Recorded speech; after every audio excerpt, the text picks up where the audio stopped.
Welcome back, Chappelle. Welcome back to it. Welcome back to your flip class. You've been the continuing discussion of ancient Rome. You literally almost licked directly in my mouth. That's so gross, all right? Say hello to Pierre. This is Pierre, baby. And all of y'all are watching this right now, actually on my birthday, probably in class. And I know this flip's going to seem a little long. It's going to seem a little bit longer than normal and stuff like that because it's actually going to be like close to like 35 minutes or something along those lines. But it's not meant to depress you and stuff like that. And remember, you do not have to do this entire flip all in one sitting. You can do this flip actually spread out a little bit if you actually need to. It's not that serious. It's not that big of a deal. But Pierre, guess how old your father is today? He's 35. I know, it's really, really gross, right? I can officially run for president, all right? But big shout out to all of you, right? B period, C period, E period, for absolutely crushing it and keeping up all the hard work. Keep doing your thing. Watch this flip. Start your study guide. Get all that sub work done. And be good to those subs as well. I'd really, really appreciate it. But let's go ahead and pick up right where we left off in class, shall we? So we left off in class talking about the Gallic invasion of Rome. Get down. All right, so talking about the Gallic invasion of Rome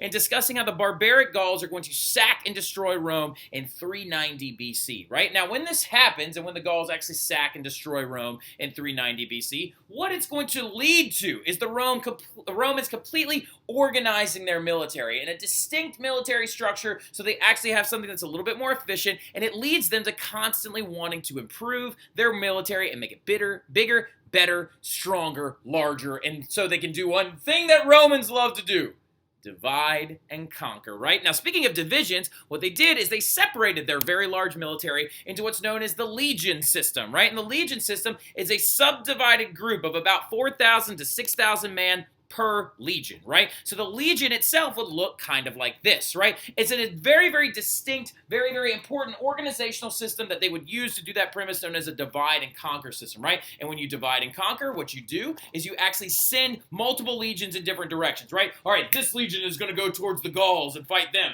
This legion is going to go towards Sicily and oust the Greeks. This legion is going to go towards Sicily and oust some of the Carthaginians, right? And that divide and conquer principle is going to be really important to them. And another big thing that you need to understand about the legion system is well, and it's made up of several different styles of troops, right? Kind of like what Philip II did in Macedonia, of course, father of Alexander the Great. The Romans are going to have multiple different divisions of troops, including light divisions, cohorts, cavalry units as well, and then also including reserves ready to go, right? So the big thing about it is they're going to swiftly move over most of Italy, and they're going to allow conquered people to keep a lot of their customs, their religion. All they had to do is pay their taxes and pledge allegiance to Rome, and they even also extended citizenship to a lot of the people that they actually took over. They're going to actually invite them to be a part of that republic in some senses. Now, this is actually leading up to a bunch of different stuff that happened a little bit later on. When we get into the 200s, you're going to actually, 200s the year anyway, you're going to see this thing pop up called the Social War, where a bunch of people actually fight Romans because they want to be Roman, right? So now, the other interesting thing about it as well is as they begin to extend that citizenship, that becomes a very, very big theme of actual Roman society, right? Now, going into it as well, though, also you need to understand the Romans are not only going to subdivide their entire group, they're also going to go big on military technology. So do me a favor in your notes really quick. Hit a little thing that says Roman military technology. Just throw that in there real fast. And out of any of the stuff that I'm about to say, just write 2 or 3 of them down, right? A couple of examples of Roman military technology that they're actually going to use, okay? Now, going into it, you have to understand, this one, some of these are some of my favorites. The Romans are actually the ones who invent the catapult first, right? The Romans use catapults to launch boiling pots of oil that actually will blow up and actually engulf the entire enemy army in flames. And it's a very, very distinct system. Notice also really, really quickly, it says payload, but they didn't throw rocks, actually. They did not throw rocks from Roman catapults because they thought that was just kind of pointless, right? Another big thing that they come up with also is the crossbow, right? Crossbows could be very, very accurate from short distances. They also come up with these things known as basilisks as well, which is a very, very large crossbow that launched spears instead of arrows. They all carried what's known as a gladius short sword. They also used a thing known as a pilum, of course, also with a longer shield, but a pilum is basically this long, skinny spear right here that was a little bit easier to direct and a little bit easier to use. But here's the big two that I want to throw out there. This one's really, really interesting to me. They would use these barbs right here before they would actually fight an enemy. They would sprinkle them all over the field. So if the enemy actually charged at them, they would actually get those things impaled into the enemy feet, right? And then speaking of feet, these bad boys right here. Somebody asked me, it was Drew in class, right? Drew asked me, you said, Mr. Terry, that the barbarians and the people that the Romans fought in battles could hear them coming from miles away. They could, Drew. And the reason why is because of these bad boys. They're called caligas. Caligas are the shoes that the Roman troops actually used to wear. And if you look really closely right here on the bottom, they had studs, metal nails in the bottom of them. So literally when the Romans were marching over the roads that they constructed, they legit could hear the thunderous force of their feet coming from miles away. Because something that the Romans did that's very, very important is every time they took over something in their military campaign, they would build roads to connect it to the burgeoning empire that they were creating, right? To share the fruits of their labor with the fruits of their conquering with all their new citizens. And the Roman roads are so important that there's a famous phrase that relates to it all the time. Every one of you needs to write this phrase down right now, and every one of you better dynamically yell it when I get back into class when we review it. All roads lead to Rome, because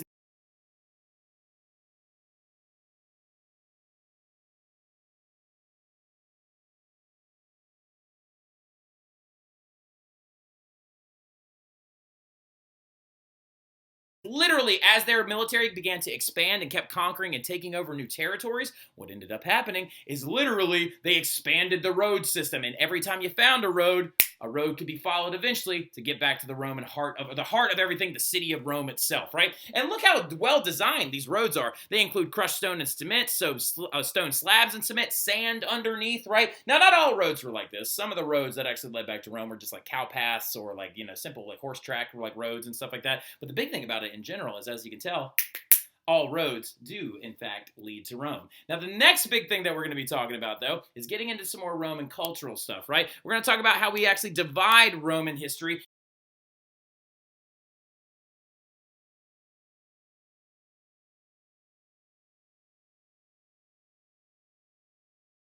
And the big ones are the kingdom, the republic, the empire, right? Now, the one that you probably know best, if you've ever studied Roman history whatsoever, is the end of the republic and the beginning of the empire, right? Most movies that are talked about in ancient, or that are set in ancient Rome, are based in the end of the republic or the beginning of the empire, right? A lot of famous films have been made about this. A lot of different stories and books and novels and things like that were based at the end of the republic, beginning of the empire, or during the empire period, right? Well, we've been talking a ton about stuff that went on during the kingdom period, right? This is what Rome would grow to be during the empire period. That's what most people know of very well. How Roman language eked into English and Spanish and French, and how the barbarians came into contact with the ancient Romans, and how the Romans would go off and take over everything. And we spent a lot of time talking about little cultural things like that today in class, right? We started talking about the Romans being sacked by the Gauls and stuff like that. Well, the thing is when we've been looking at history so far, when we've been talking about Roman history in general, when we were talking about all the stuff with Cincinnatus and Romulus and Remus and all those different things, we've been jumping around a lot, right? We've been mostly focusing in this time period, right? And we kind of dipped our toes into the Republic a little bit. But we talked about Romulus stabbing Remus, which happened in 753 BC. We talked about the first Roman roads being built because all what?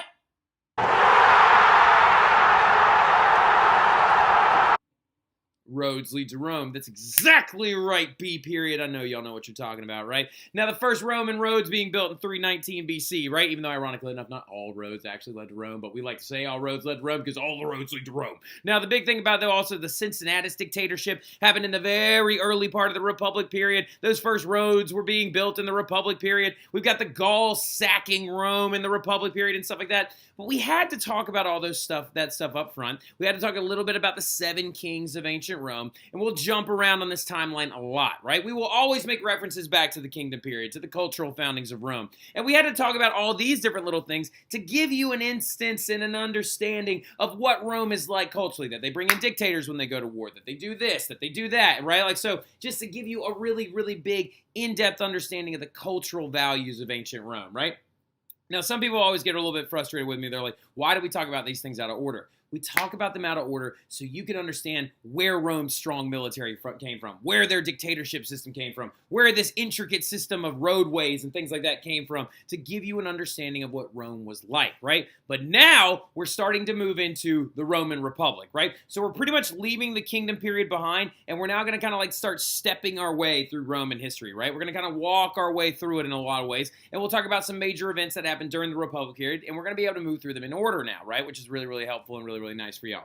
Now, so starting off in about 500 BC, you're going to see the development of these 3 letters, right? So the kingdom period ended listen to me closely, write this down. The kingdom period ended when the last Etruscan king was exiled out of Rome, right? The last Etruscan king. Remember we talked about those Etruscans, right? They wore togas, they used the Greek alphabet, they did all that different stuff. Well, the last Etruscan king was exiled in about 509 BC is going to be the date that actually occurs. And his name was Tarquinius Superbus, right? He was literally known as the arrogant one, right? Superbus as in being like cocky or arrogant. And when this happened, 2 Roman men ousted him, right? Just like there were 2 Roman boys that founded Rome, Romulus and Remus. 2 Roman men, one being by the name of Lucius Scipio and another one of his compatriots, are going to oust Tarquinius Superbus and induct in a new system where Rome would no longer have kings, right? And Rome was real big about always saying that too. Rome doesn't have kings. Rome doesn't have kings. Rome is considered like it is illegal to have a king in Rome. Do we like kings in Rome? No, we don't like kings in Rome. And that led to the adoption of their new government system, a rulership by the people, right? And these 4 letters define that new government and the new system of Rome ever since they ousted that last king in 509 BC, right? And those 4 letters are SPQR. And that was on every banner that they ever had. It was on every single thing that they ever marched into battle with, right? Remember after we talked about the Romans being sacked by the Gauls and stuff like that? So literally if you saw a Rome military banner, if you ever saw the Romans coming after they organized their army into the legion system and stuff like that, like literally, look, it literally says SPQR, SPQR. It's all over, all there, different stuff. These 4 letters defined Rome as they got away from the kings, and it's literally everywhere. This is a picture I took while I was in Rome, right? It's literally such a prominent thing that it's on their sewer grates, right? Like that's a manhole cover in Rome, and it literally still says SPQR. And what SPQR stands for is Senatus Populus. There's a minor misspelling. It's supposed to be P-O-P, not P-P. That would be Senatus, but it's Senatus Populus Romanum, right? Which means the Roman Senate and people, right? And so that is going to be founded in 509 BC, and it's going to radiate out of one central location in ancient Rome, right? Now, this concept is trying to allude to the Republic of Rome, the rulership by the people in Rome. Kind of like an interesting little derivation of Greek democracy, but more direct rulership by the Roman people. And this is the place that it radiated out of, right? This location in ancient Rome symbolizes their republic, right? It's the common meeting place. It's the equal ground, the neutral ground, if you will, between the 7 hills of Rome, right? This place was constructed right around 500 BC when that last king was kicked out, right? When Tarquinius Superbus got ousted all the way out. They built walls to hold the river back, and they built this place, right? And it's known as the Roman Forum. Write that down. Big capital letters. Very, very important because the SPQR system of ancient Rome would radiate out of its forum, right? The Roman Forum is so important. It's basically their version of that Greek marketplace, right? The Agora. So you need to know this really, really well. It's so prominent that y'all know where Nothing But Cakes is on Veterans Avenue? That shopping center literally used to be called the Forum. Like that literally is that's how big of a deal the Roman Forum became to be. Now, interesting little thing about it is actually you're going to need to write 4 bullet points underneath Roman Forum. So underneath where it says the Roman Forum, you're going to put 4 bullet points under there. And you're going to write any of the following. Actually, you know what? Yeah, put 4. You're going to write any of the following little facts that I'm about to tell you, right? Because I'm going to show you a series of pictures, okay? I'm going to show you a series of pictures that I took when I was actually in Rome. I took this picture when I was in Rome, and I took this panoramic picture of the Roman Forum, which still stands there today. Now, granted, it's in ruins, right? It's all like in pieces and stuff like that. It's pretty fallen apart and stuff like that. But it's still a majorly important place, right? And it's still a place where so many historians love to go. When I went there, I got teared up. I was just like mind blown by the fact that I was standing in it, and I have actually been to the Roman Forum, and the Roman Forum is so important, right? So first and foremost, you can write down any 4 facts that I'm about to tell you, any 4 facts that you might want to use in a fill-in-the-blank section on your test. Now, what the Roman Forum started out as, actually, interestingly enough, is 2 things. 1, a place to graze cattle, and 2, a graveyard and a trash pit, right? So literally, at the earliest foundings, when Romulus stabs Remus and Rome is being founded, The Romans used this area as a place to dump their trash and also to bury dead bodies, right? Like so, and also to graze some cattle and stuff. Mainly due to the fact that the Tiber River would flood occasionally, and this area would also catch some flood waters, and it was kind of a squishy, marshy, kind of gross thing that actually harbored a lot of mosquitoes and stuff like that, right? Interesting thing is that we found like Roman grave sites, that we've actually found one of the oldest bodies that we've ever found from ancient Rome. One of the oldest archaeological human remains was a little girl that had actually died before the Republic was ever even established, and they found her and she had jewelry on and stuff like that, and she died when she was very, very young. But she was right near trash pits of like old huts and stuff like that that had been crunched down and things like that, and then also like showed like signs of other little like things that had been cast out into these heaps, right? But over time, when they finally ousted that last king out, they decided to build walls that would hold the floods back, and then they focused their government out of this one place, right? The Senate would meet here. The government would meet here. Things would be bought and sold here. It worked and functioned as a marketplace and a religious center. Temples would be built all over the Forum of Rome, and the most famous one is this one right here. It was called the Temple of Jupiter, right? So the Temple of Jupiter was housed inside the Roman Forum, and Jupiter is their word for Zeus. And here is me trying my best to take a picture, right? I stink at taking pictures, so please do not make fun of me every single time. Literally, whenever I go to pictures, I'm just like, I feel like this whenever people see pictures of me. Ew! I know, it's gross, it's weird. I don't know why I don't like it so much, but this one's like a little bit of a better one of me. But this is when I actually went to Rome, and I'm standing down in the Forum, and I'm stepping foot in places where Romans actually walked, where Caesar actually stood at one point, where Augustus, where like Domitian, well, he was a jerk, we don't really like him. Caligula was bad too. Like where Marcus Aurelius, the man himself, walked through ancient Rome. I stood there where they stood, right? It was absolutely wild. And so you can see also temple, like more temple remains here, right? There's the Temple of Castor and Pollux in the background. There was also an area back here called the Temple of the Vestal Virgins, where like a Vestal Virgins where they had to keep that fire like burning at all times and only women could work it. Romulus and Remus, their mom, she was one of those Vestal Virgins, right? So the other big thing about it as well is that, like I said, everything radiated out of this place. Whenever the Senate would actually have to go and talk to the people of Rome, they would do it in the Forum, right? Whenever the government would address the people, they would do it in the Forum. Everything happened in the Forum, right? And this is me and my wife in the Forum, and this is the face she makes when I won't stop talking about history occasionally. Look at how cute she is. I love you. And then also that's me looking like I probably just pooped my pants. Now, like going forward though, also, this is another big element, architectural element of the Roman Forum, right? The Roman Forum literally would have all these archways put up around it, right? That one right there is the Arch of Titus that was actually erected in the Empire period, okay? The Arch of Titus symbolized Titus and like the Emperor Titus and him taking over the land of Judea, right? So now the interesting little thing about this is what you can jot down as one of your facts. Every time Romans would actually take something over, they would put a triumphal arch up to demonstrate their triumph and things like that. And it actually was centered around the Forum, and new emperors, whenever they would have triumphal parades, would ride up underneath them, right? They would ride up underneath them in these giant parades where all the spoils of their conquest would be out front of them and things like that. Caesar had 3 of them. It's actually really intense. Then also, another really interesting thing is that Roman society also radiated out of the Forum, and there were apartment buildings, like literally the first versions of what you would call an apartment building. Please jot that down. Apartment-style buildings that were built all the way around the edges of Rome. And poorer people would actually live around the edges of Rome in places like this. I'm standing down here at the bottom of one, but you can see the brackets where they would have went in to actually keep the ceilings and roofs up and things like that in these different apartment-style buildings, which is really, really cool. So the Forum is the epicenter, the focal point, the most important area to ancient Romans, and its construction begins the Republic period, right? Now, big thing about it, though, in general, before we go any further, we got to start talking about Roman government here in a second, right? And we got to start talking about how it's intrinsically different from like the government of ancient Athens and the government of ancient Sparta, where they had like 2 kings and council ephors, and then in ancient Athens they had those 3 archons that were elected at different time periods and stuff like that, and systems of tribes and voting and things like that. Well, the things that you need to know going into understanding Roman republicanism, right, is you need to understand these 4 words, okay? You need to know what a republic is, which is a government ruled by a chosen set by the people, right?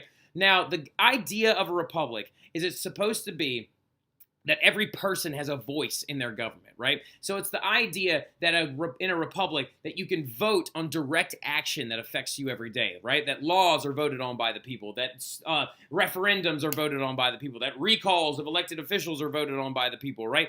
all these different elements are elements of republicanism, right? Now, this is a little bit different from Greek democracy, because Greek democracy is the idea that you're electing representatives that will then represent you, right? So what do we have in our modern day society? Jot this down somewhere. We have what's known as a democratic republic. See what, it has affected the names of our political parties. It has affected the names of all these different things.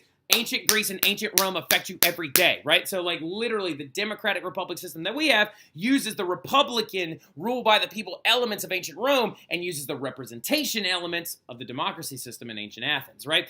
So, those two, that is a very important concept to understand. Now, the two men that were elected every single year to rule over the republic and guide it in the right direction were known as consuls, right? Now, interesting little facet about this, right? 2 men founded Rome and 2 men ousted the last king, and we have 2 consuls, right? Consuls were these 2 chief officials that were chosen by the Senate of Rome that would help rule over the entire system. They could veto one another and stuff like that, and they worked as a check and balance system. They wanted to make sure that no Roman official could actually rule over anyone for too long, okay? Now, the interesting little facet about this as well is jot down how long they would rule for. Consuls would only rule for 1 year. And Romans, early on in the Republic period, never called their years by dates or numbers. Like, for example, we think it's 2022 right now. Romans actually, for a long time, called every single one of their years the names of the 2 consuls that actually led over the city of Rome. They also, every single year, would take a nail and, bang it into the door of the Temple of Jupiter. That ruin that I showed you, there was a huge wooden door on it. They'd go all right, 1 more nail for 1 more year, king, king, king, king, king.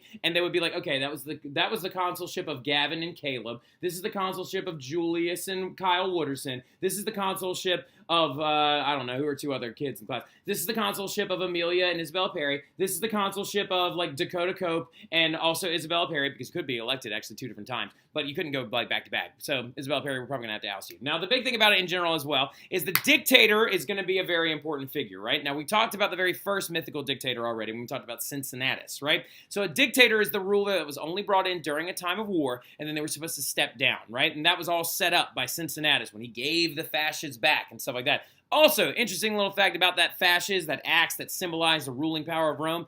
Literally, the consuls were each given one, right? Each of the 2 men would be given a fasces, and each one of them, one of those consuls, when we went to war, would be elected as the dictator, right? And then he would take his fasces and then become the ruler of it as the war went on. And when the war ended, he's supposed to step down, right? And then the last group is the Senate, the Supreme Council. The highest governing body in ancient Rome is the Senate, right? Yes, the Senate, just named after the Senate that we have now, right? I wonder where that came from. The Senate was the supreme highest governing body in ancient Rome, right?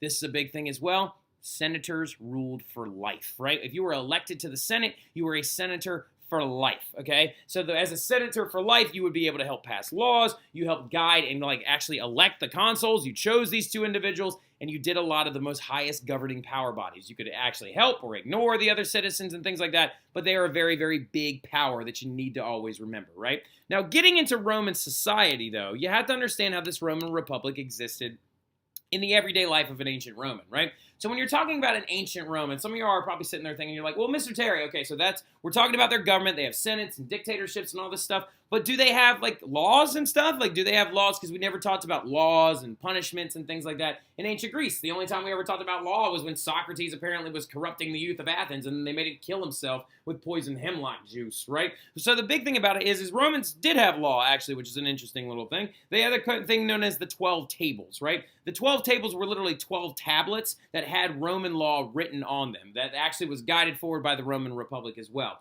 And it's a civil law that governed daily lives of ancient Romans, and it did simple little things, right? Talked about prosecutions and how court cases worked and things that you could or couldn't do in the Roman society. But they did have it, so you do need to know about it. And just keep that in the back of your mind, that the Romans have Roman law. It's known as the 12 tables. What's Roman law called? 12 tables. What is it written on? 12 tablets. How many tablets are there? 12. What's Roman law called? Good job. That's very, very right. Who am I going to call out right now? Who just had that right answer? Who just had that right? Emily Romano. Now, the big thing about it as well going forward is there was no one written constitution that set this up. Now, this is a big key thing, and that's why I have it in bright yellow, okay? The next things that we're about to talk about are crazy, crazy important. Now, first and foremost, there is no document that set up this governorship of Rome. There is no document that set up the system that we're about to talk about, right? This is all just a system of adopted beliefs and tradition. The Romans are like, we have two consuls because we had a Romulus and a Remus, and we had two guys that overthrew the last king, right? We have this because we have that, and it's all based on tradition, right? Now, speaking of tradition, there were also two societal classes in ancient Rome that you need to understand, right? The two societal classes that existed in ancient Rome, literally everyone fell into them, right? So you had your very, very wealthy people at the top. Now, some of you are like, well, this is starting to sound a lot like ancient Athens, right? Well, you're actually not that far off. The society class up at the very, very top were these people known as patricians, right? Kind of like that aristocracy setup. Kind of like that setup where it was like all these ancient Athenians had a lot of money, a lot of wealth, a lot of power, right? Well, the thing about it is that the patricians that existed at the very, very top of the ancient Roman society are very, very important when we're talking about the construction of Roman government, okay? That the wealthy landowning ruling class. They led the military in the time of war, so whenever they went to war, they were the officers that were in charge of everything, sitting in the back, not actually even fighting, right? They worked inside the Senate, which is a big thing. They could be elected as senators and would rule for life, and they were the only ones who actually knew what the 12 tables said or could transcribe any of it because they actually knew how to read and write Latin, right? And this right here is a picture of some patricians at a party, and as you can see, they're fabulously wealthy, right? They eat laying down, they eat very, very large meals every single night, they commune together, they listen to music, they're very, very fancy, they own most of the wealth of ancient Rome, right? But then you got everybody else, right? If you're not a patrician, which chances are you wouldn't be, because about 98% of people fell into this class below the patricians, right? They're known as the plebeians, right? Or the plebes, or the plebs, depending on who you're asking for pronunciation, right? Plebeians, plebeians. I like plebes and plebeians because I think it's kind of funnier to say, right? So call them plebes if you want, right? So you got the patricians and the plebes, or the plebeians, right? Now, the thing about it is these are the common people of Rome. And you can actually kind of insult people using the word plebe, right? If you call someone a plebe, it means you're calling them poor and kind of stupid, right? So the big thing about it in general, or that they don't know, these common people did everything else in Roman society. Now, this is key to remember, okay? I know some of you are probably starring this right now, underlining it, jotting it down, but the plebes did everything in ancient society Rome, right? They were the farmers, the soldiers, the craft workers, the merchants. They sold things, bought things, did everything in ancient society, and they worked on the land of all the patricians, right? They had a voice in the government, but they couldn't be elected to public office, right? So the thing about it is they also pay the bulk of the taxes. So as we can see, some unfairness is being set up here, right? We got some issues being set up in the ancient Roman government. We got some problems that are on the rise in the ancient Roman government because we have a very, very wealthy ruling class and some plebeians at the bottom. Some of you are like, Mr. Terry, is this an aristocracy? Well, kind of a little bit. Very, very good question. Like Dylan Coffer, that's a fantastic question. Sounds a little bit like an aristocracy, doesn't it? Because we have this really, really rich group up here leading over this poorer group down here at the bottom. But remember, everything depends on those plebes, right? The plebes are in charge of everything pretty much because they basically are the functioning of the Roman government. Now, the thing about it in general is then you have a very large class of slaves at the bottom of society. Now, something that you need to be aware of is that Romans were very, very well known for taking on slaves. Now, these slaves were people usually that they had conquered in battle or in war, and they were mostly slaves at the time from other parts of Italy, right? So when we think of slavery, we think of certain types of slavery that we have been taught of in American education. The big thing that you need to understand is that during this time period, most of the slaves that were in like Rome at the time were other Italians, right? And then later on, a lot of them would be Greeks and some Northern Africans, and also as well as some people from the Iberian Peninsula. But they were at the very, very bottom of society. And an interesting little perspective, though, is they're actually going to become pretty important a little bit later on, especially when we move into the French Revolution later on in time. But these right here are your plebes. As you can tell, they're just beating each other with sticks and trying their best to survive, right? Now, going forward, though, in general, this is what the Roman government looked like. You don't need to write this part down, okay? So the part that I'm covering up with my face, don't worry about it. You don't need it. It's not important to you. Only the honors kids need that, so don't worry about it. But when we look at the Roman Republic, it actually looked like this, okay? So now, could I show you a way more intense version of the Roman Republic? Of course I could, right? I could be showing you this chart, but I'm not, right? So I'm not showing you that chart. Instead, I'm showing the simplified Roman Republic version so we can actually learn it together and understand how Roman republicanism is going to become much more fair as time goes on. From 509 BC to about 139 BC, this is what the Roman Republic's going to look like, right? The only things that people could be, like the plebes, could be voted into or vote for were these groups down here at the bottom known as citizen assemblies, right? The citizen assemblies would then go on and vote in the Senate. The Senate had over 300 plus people in it. The senators would elect the consuls. The consuls ruled over the whole system. And during a time of war, a dictator would be brought into power. You need to have this drawn in your notes, right? Here's the biggest issue with this whole system. When we are looking at this class, and like the three at the very, very top, who are the only people that can be voted into these positions? Oh, I wonder. The patricians, right? The patricians were the only ones that were allowed to be senators. Patricians were the only ones allowed to be consuls. The patricians were the only ones allowed to be dictators. This was a really screwed up system, and the plebes are going to get really upset with it very early on in the Roman Republic because they were only elected to the citizen assembly place at the bottom, which means that they could only vote for senators after they had already been voted into office, right? And this is a really screwed up system because the main lawmaking office of the entirety of the Roman Republic were these citizen assemblies in the Senate. So the plebes felt like they had no voice in their government. They were like, we can only vote on one little group of our government, but we're the ones fighting. We're the ones farming. We're the ones doing all this other stuff, right? And so the patricians are like, oh, but it's okay. Don't worry. We'll give you something fun to look at. So here's something that you need to inherently understand. That system of government that we just looked at just now was very unfair, due to the fact that plebes could only be elected to one small little group at the bottom and then basically had no voice in their daily life, right? So going forward, why would the patricians do this? Why would the patricians place themselves at the very top of society? There's only 2% of them in the ancient Roman society. Why would they put themselves as senators who can rule for life and the consuls who govern over Rome? They're the only ones who know how to read and write. They're the only ones that can be dictators. They're the only ones who can be military officers. Why would they do this? Well, it's for a big reason. It's because the plebes, or the patricians, are inherently afraid of the plebes, right? The plebes, they just don't know it. All right, so like now, the patricians were afraid of the plebes because think about it this way.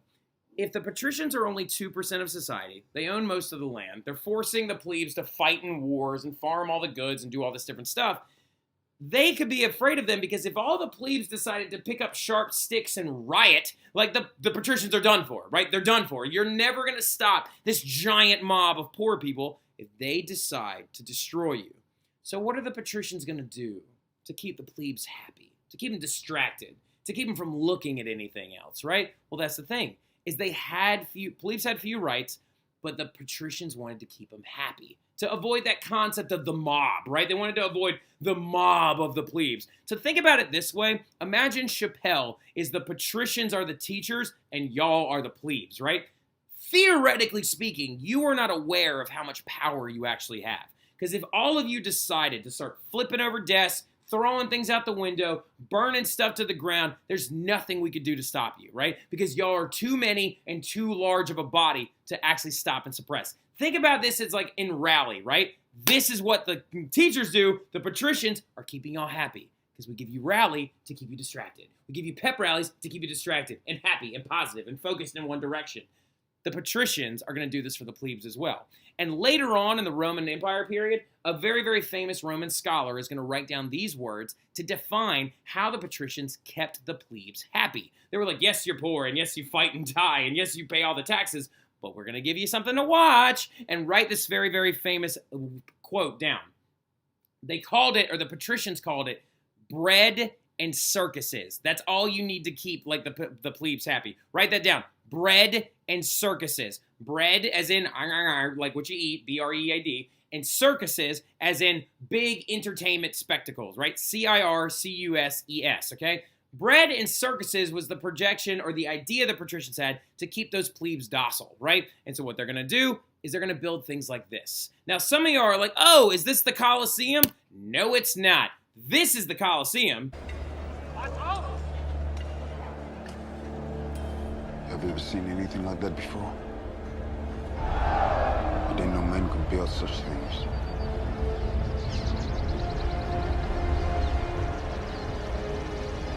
But yeah, that bad boy right there is the big fella known as the Colosseum, which is intrinsically different actually from the Circus Maximus itself. But I tell you what we're going to do. We're going to cut it right there, right? I'm not going to kill y'all with any more content today. Y'all break this flip up if you need to. Keep working really, really hard. I appreciate y'all so much. I can't wait to review all this Roman stuff with you when I get back. But remember, don't get that Circus Maximus confused with the Colosseum, even though the Colosseum is a big part of that whole bread and circus stuff. But I hope y'all enjoyed this. I hope y'all enjoyed that little joke as well about me taking terrible pictures. But the big thing about it is I'll see y'all soon. Y'all have a good one.